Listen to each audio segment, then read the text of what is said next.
Good morning students, welcome to Shri Radha Vallabh academy subject Hindi. और आज हम आपकी जो एक तो आपकी रीडर बुक है मधुलिका, ठीक है, उसके आपको 4 चैप्टर कंप्लीट हो गए हैं। इसके बाद अब हम आपकी जो सेकंड बुक है सप्लीमेंट्री बुक, जो उपविषय होता है बाल राम कथा, आज हम उसका प्रस्तावना समझाती हूँ और उसका फर्स्ट चैप्टर एक्सप्लेन करती हूँ, फर्स्ट और सेकंड चैप्टर एक्सप्लेन करूँगी, ठीक है। तो सबसे पहले बेटा आपको ये पता होना चाहिए कि आपकी जो बुक है बाल राम कथा, इसमें है क्या। पूरी राम कथा में पूरी एक पृष्ठभूमि में केवल आपको बता देती हूँ, उसके बाद आपके चैप्टर वाइज जो श्री राम की जो कथा है वो पूरी अंत तक आएगी, ठीक है। जैसे राम का जन्म से लेके उनका बड़ा होना, विवाह होना, फिर जंगल में जाना, वनवास होने के बाद उनका जंगल में जाना और फिर वापस अयोध्या अपने नगर आना, यानी कि पूरी जो राम कथा है वो आपके पाठों में 1 से 8 या 9 पाठ हैं। उसमें आपका पूरा जो पाठों में शायद 12 पाठ हैं, एग्जैक्ट मालूम नहीं, लेकिन पूरे पाठ में आपके में ये डिवाइड है। पूरी जो राम कथा है पाठों के आधार पर धीरे धीरे आपको समझाऊंगी। तो आज जो आपका फर्स्ट चैप्टर है अवधपुरी में राम, तो अवधपुरी से ही आपको समझ में आ रहा है कि राम जो है वो कहाँ पर रहते हैं, है ना। अवधपुरी अयोध्या को कहते हैं। अयोध्या यानी सरयू नदी के किनारे पर बसा हुआ अयोध्या नगरी, जिसके जो राजा थे वो कौन थे, राजा दशरथ, ठीक है। और राजा दशरथ के ये ज्येष्ठ पुत्र थे, यानी बड़े पुत्र थे राम। तो अब अपना जो फर्स्ट चैप्टर है अवधपुरी में राम, इसमें राम का जन्म कैसे होता है इसकी पूरी आपकी इसमें स्टोरी है। तो सबसे पहले देखो, राजा दशरथ थे, अयोध्या के जो राजा थे राजा दशरथ, उनकी 3 रानियां थी, कौशल्या, केकई और सुमित्रा।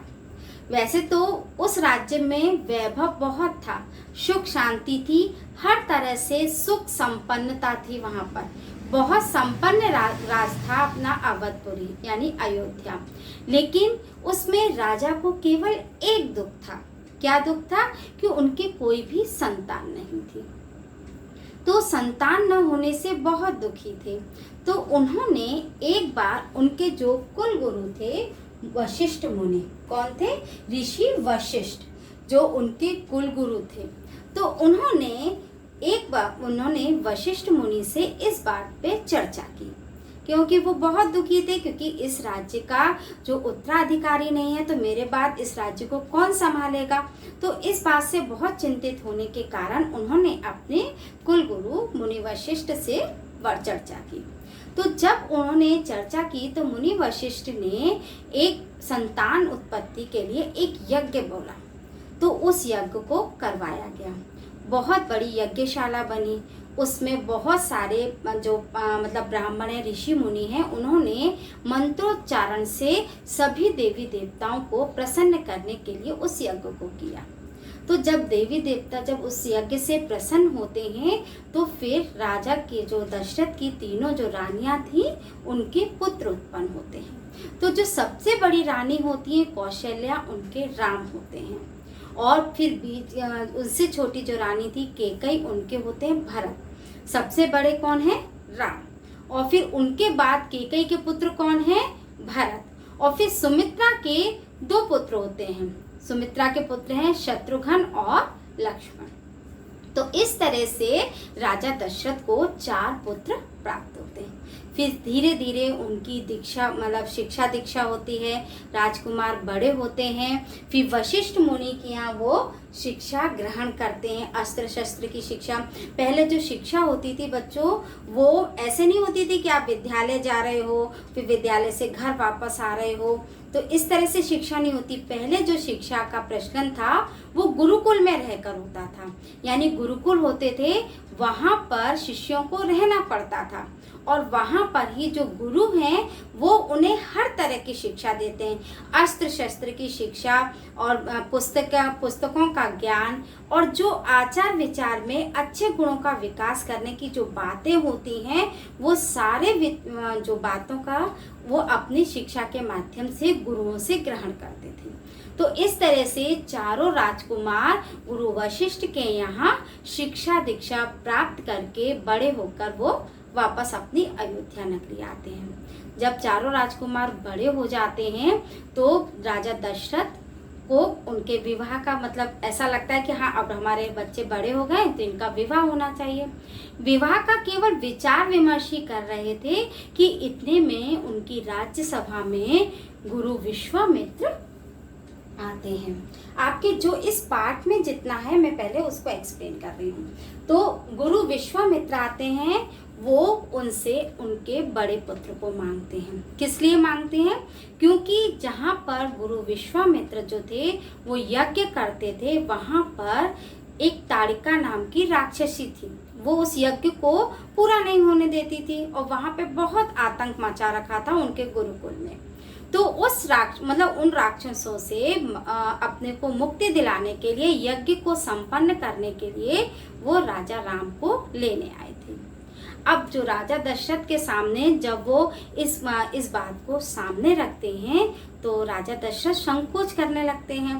उनको मतलब अच्छा नहीं लगता, उनका मन भी नहीं करता कि वो राम को उनके साथ भेजें, क्योंकि राक्षस से युद्ध करना था। उन्हें लगता है कि राजा राम बहुत कॉमन है, अभी अभी शिक्षा दीक्षा प्राप्त करके आए हैं, पता नहीं इतने बड़े राक्षसों को वो मार भी पाएंगे।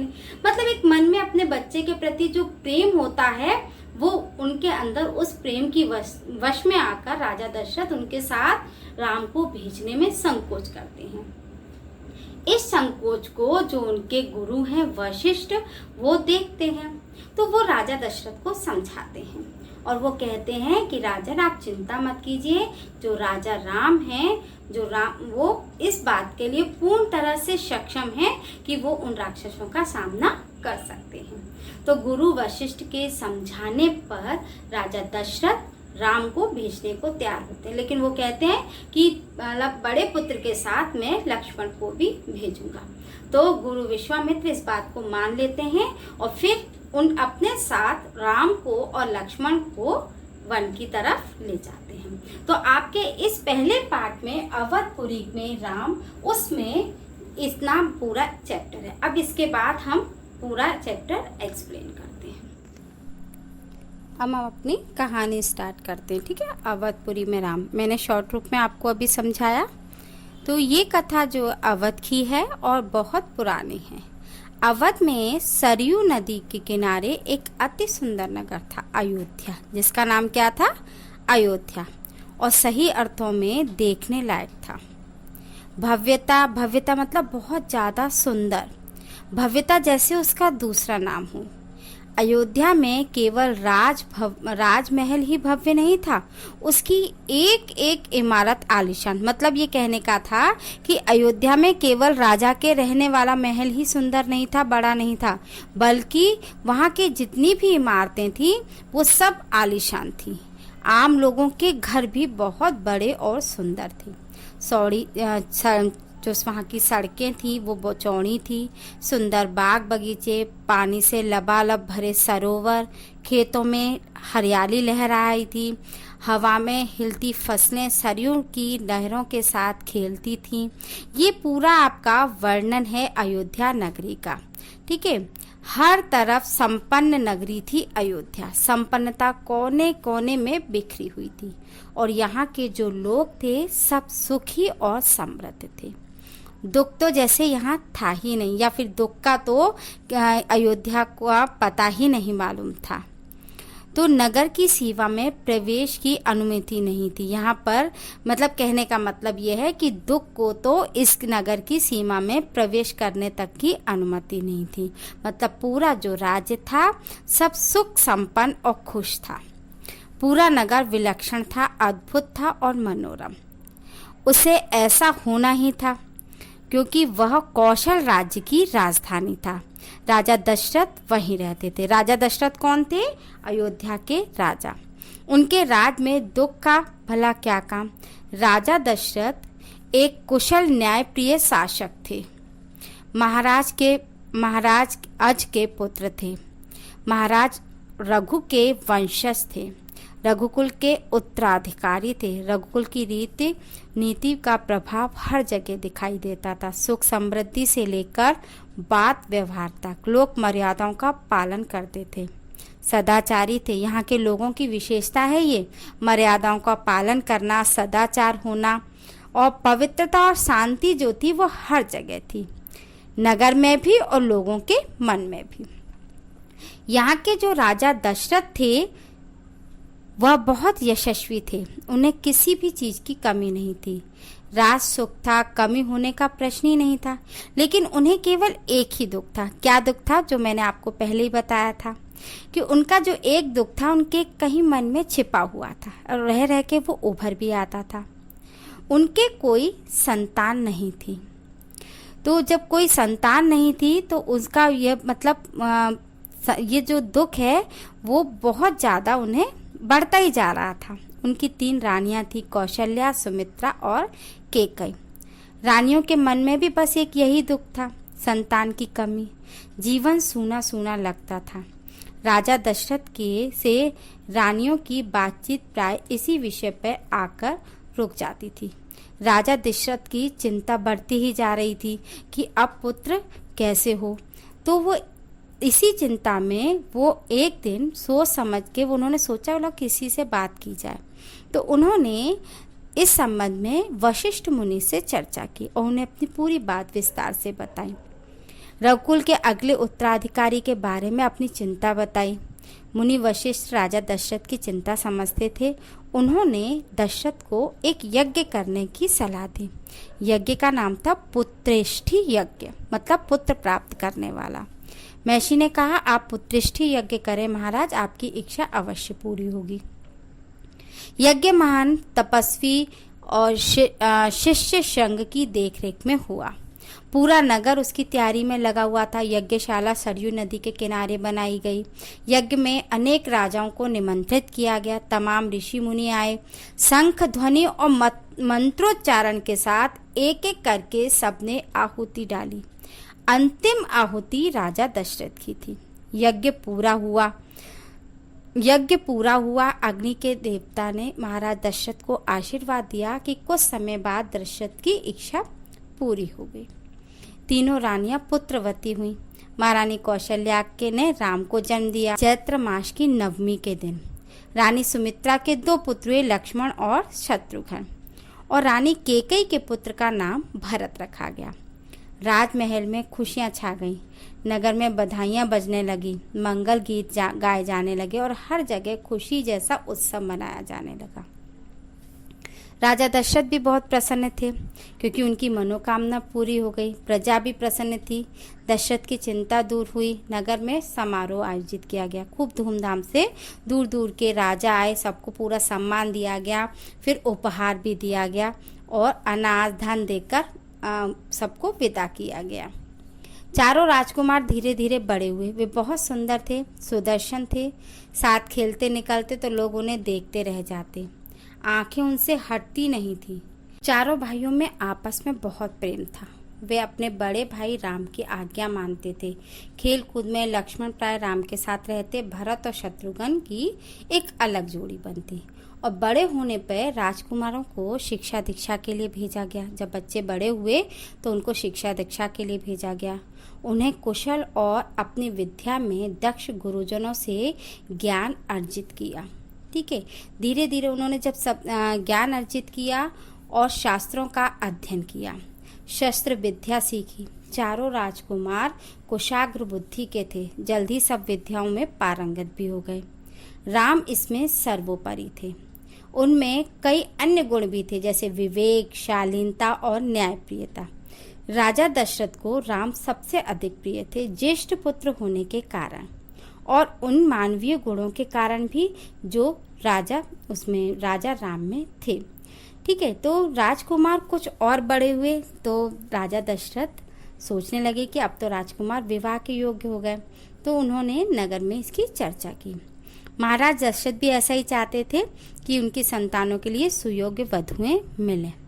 फिर परिजनों में चर्चा पहले से ही हो रही थी, बाद में पुरोहितों को भी इसमें शामिल कर लिया गया।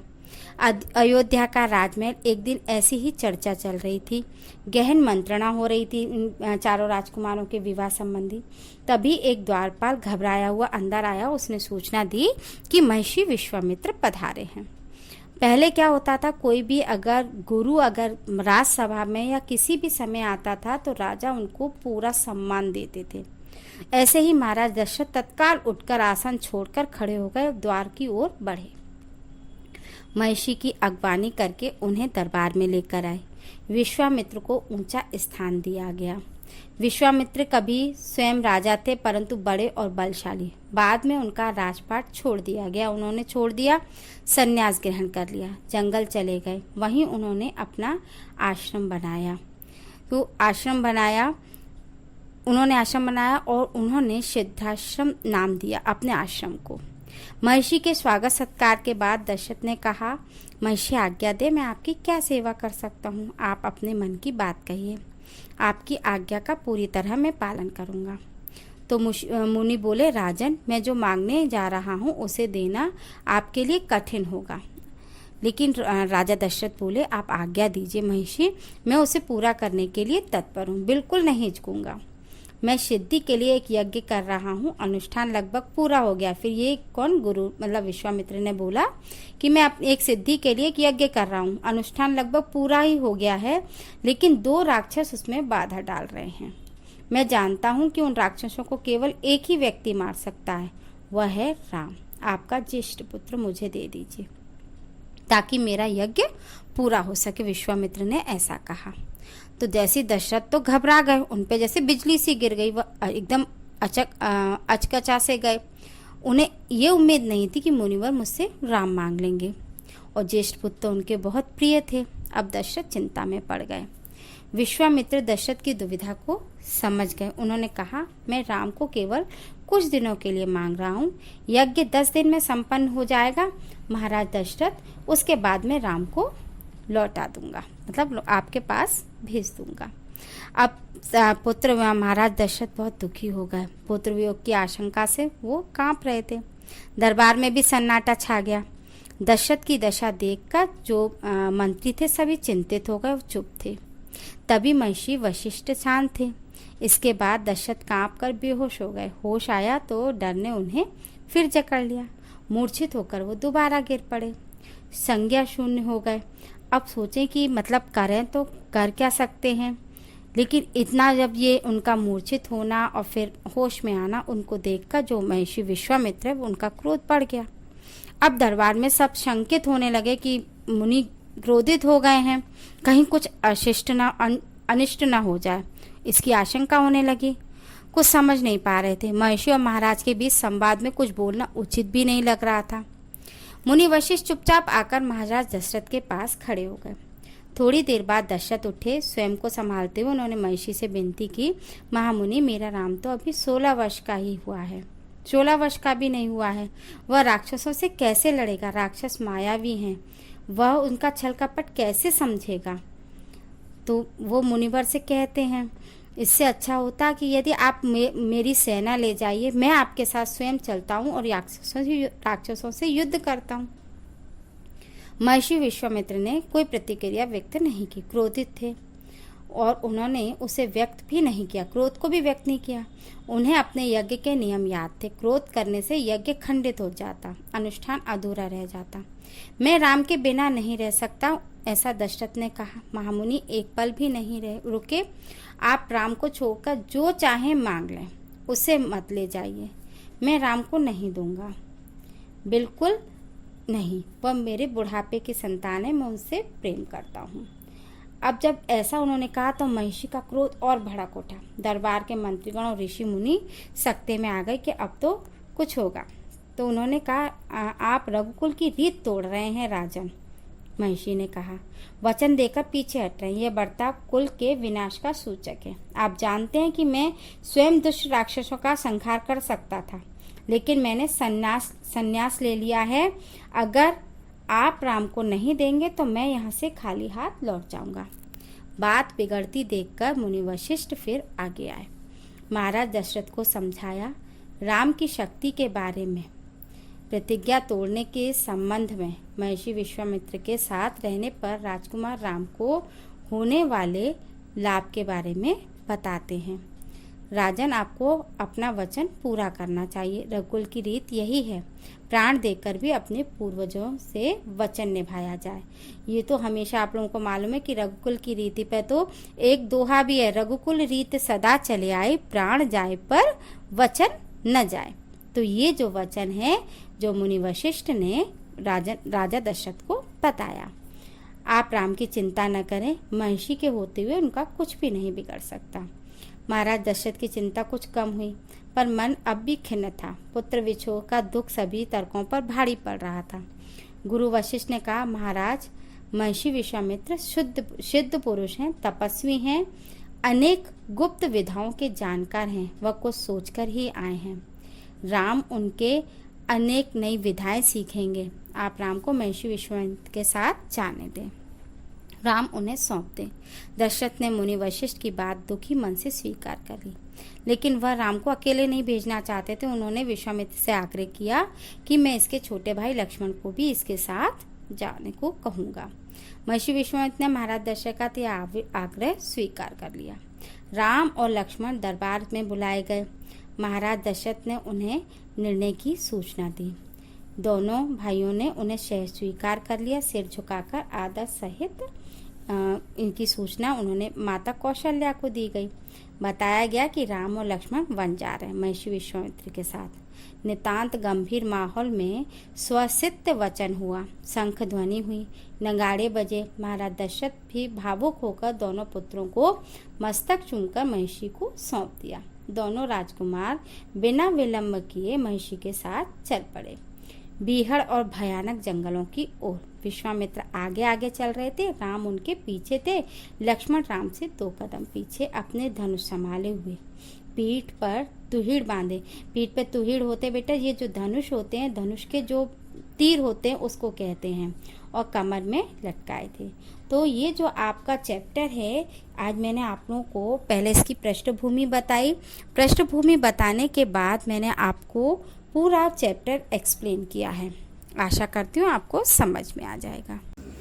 तो बच्चों, आज हमने आपका जो इस बाल राम कथा का फर्स्ट चैप्टर है, अवधपुरी में राम, इसमें हमने पढ़ा कि किस तरह से राम का जन्म हुआ, उन्होंने किससे शिक्षा दीक्षा प्राप्त की, और फिर वो बड़े होकर किस तरह से उन्होंने विश्वामित्र के साथ जाकर राक्षसों का नाश। ये सेकंड चैप्टर में आएगा बेटा, तो सेकंड चैप्टर को मैं नेक्स्ट वीडियो में एक्सप्लेन करूँगी।